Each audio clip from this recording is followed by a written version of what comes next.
What are fundamental constituent elements of stories? What I think the fundamental constituent elements are of stories. Here's the fundamental narrative as far as the characters, let's say. And we're going to say that people are prone to characterize the world. We're social primates, we're social cognitive primates, so we tend to see the world through the lens of a social creature. And partly because we're concerned with acting in the world, and the world is mostly other people, then we conceptualize the ground of that structure for action in characterological terms. So the most fundamental reality is chaos. And chaos is what you don't understand at all. You can't even conceptualize it. You come into contact with it in bits and pieces. And chaos is what you experience when your story falls apart, and that's a descent to the underworld. That's chaos. And basically you live in order and chaos, and order is where, when you do what you think you should do, what you want to have happen, happens. That's order. That's explored territory. And chaos is when you do what you're supposed to do to get what you want, and it doesn't happen. And then that place that you're magically in when that happens, that's chaos. And it has different depths. So there's chaos itself, and then the next thing is fairly straightforward. You could think there's the individual exists in culture, and culture is embedded in nature. Pretty straightforward. Nature is mother nature for reasons we'll get into, and culture is father culture. And I think that's because the fundamental dominance hierarchies in human primates are masculine, and that nature is assimilated to the feminine because it's, well, for two reasons. First of all, females do the sexual selection among human beings, so they actually are nature from the Darwinian perspective. And second, nature is the productive biological force. And so we've always conceptualized males and females, and we've used that conceptualization to sort out the world at large. It's a metaphor.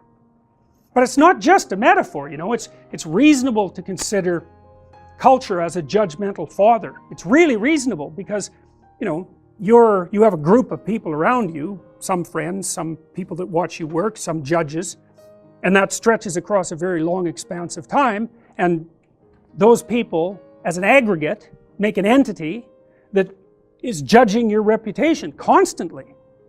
And it's perfectly reasonable to personify that because it's like a meta person that's watching you.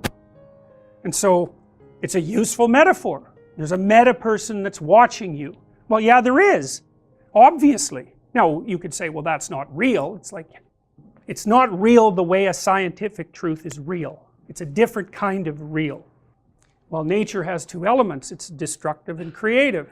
Obviously, there's the beauty of nature and its bountiful element, and then there's, you know, Anopheles mosquitoes and elephantiasis and cancer and starvation and all the terrible elements of nature.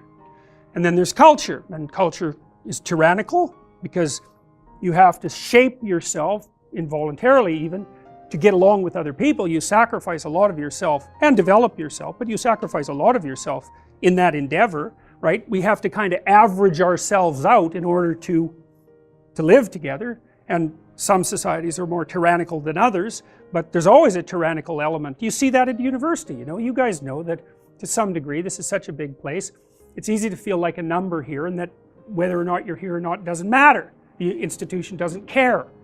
Well, that's the tyrannical element of it. Now, it does care because here you are and you're getting educated and all that, and so maybe that's positive. But it's got both. These characters always have two sides. You know, there's the negative side and the positive side of nature. And there's the negative side and the positive side of culture. And then there's the individual. So the individual is like standing on an island in the midst of an ocean. That's a good imagistic conceptualization of your position. There's solid ground, it has a limited expanse, and outside of that is everything you don't understand. And you as an individual have a positive and negative element as well. And that's the hero and the villain. And of course, what good is a story without a hero and a villain? And the villain is the person who isn't acting like a person should act, and the hero is the person who's acting like a person should act. And so you go to movies and you read books, and there's heroes and there's villains, and to some degree what you're doing is you're fleshing out your notion of a villain you know, you read about 30 villains and you think, well, there's something villainous about the villains, that's the central element of villainy, whatever that is, and you could imagine you construct out a meta villain and a meta hero, and those are the characters in religious stories, generally speaking. You have to recognize that in yourself, or it's useful to, because otherwise you underestimate. Why might you be villainous? Well, first of all, because you can be. That's a big deal. You can be. It's actually an offshoot of empathy, and that's why in many systems of thinking the world is conceptualized as a battle between good and evil, and it's an appropriate conceptualization. It's a meta-conceptualization. Mythological hero is the fundament of every story, but what he presents?